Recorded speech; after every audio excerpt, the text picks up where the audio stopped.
10 बजने को आए और सगुना की बच्ची का अभी तक कोई पता नहीं। महारानी मेरा फोन भी नहीं उठा रही है। जरूर इधर उधर काम करके पैसा बना रही होगी। आज आई तो सही, फिर खबर लेती हूँ। अपनी काम वाली पर गुस्से से भुना भुनाती रजनी बार बार घड़ी की तरफ देखती जा रही थी कि तभी कॉलबेल बजी तो उसने दौड़कर दरवाजा खोला। पसीने से लथपथ सगुना खड़ी थी। दीदी वो क्या है? सगुना ने कहना चाहा लेकिन रजनी उस पर फट पड़ी। आज तो तेरा कोई बहाना नहीं सुनूंगी। सब समझती हूँ, तुम छोटे लोग एक नंबर के लालची होते हो। तुम लोगों का कितना भी कर दो लेकिन कभी अपने नहीं होगे, नमक हराम कहीं। कहते कहते वह रुक गई जब बेटे और पति के माथे और हाथ पर पट्टियां बांधी। देखी वे दोनों सगुना के पीछे पीछे ही आए थे। उसके मुंह से चीख निकल पड़ी।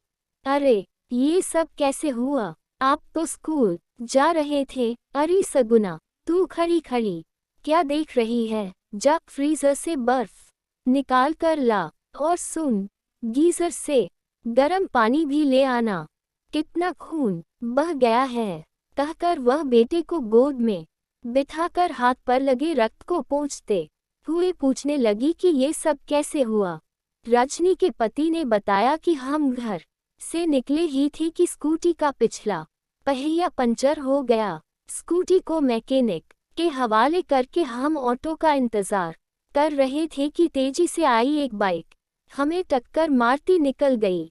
उसी समय सगुना यहाँ आ रही थी। हमें सड़क पर पड़े देखी तो दौड़कर आई, एक ऑटो में बिठाकर हमें हॉस्पिटल ले गई। डॉक्टर तो एक्सीडेंट केस कहकर हाथ नहीं लगा रहे थे तब तुम्हारी सगुना तो उनसे भिड़ गई। बोली अब कानून है कि पहले इलाज फिर पुलिस जांच।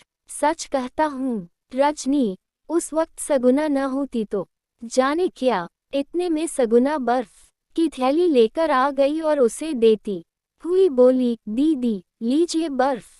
साहब जी को घुटने में ज्यादा चोट लगी है। आप? रजनी सगुना का हाथ पकड़ कर बोली, सगुना मुझे माफ कर दे। तूने इनकी जान बचाए और मैंने थैंक्स कहने की बजाय तुझे खूब खरी खोटी सुना दिया। तेरा एहसान मैं कैसे?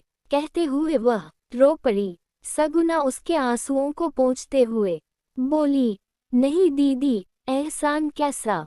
ऐसे ही एक दिन मेरा आदमी भी बेटे को स्कूल छोड़ने जा रहा था, ट्रक ने टक्कर मार दी।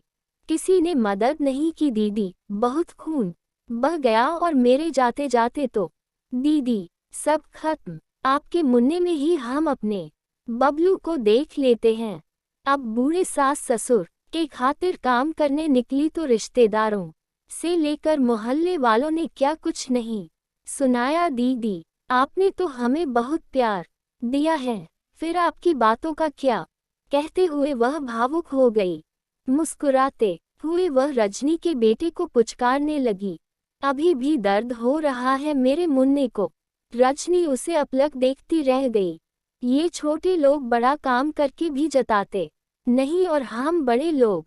आज तो वह स्वयं को सगुना के सामने बहुत छोटा महसूस कर रही थी।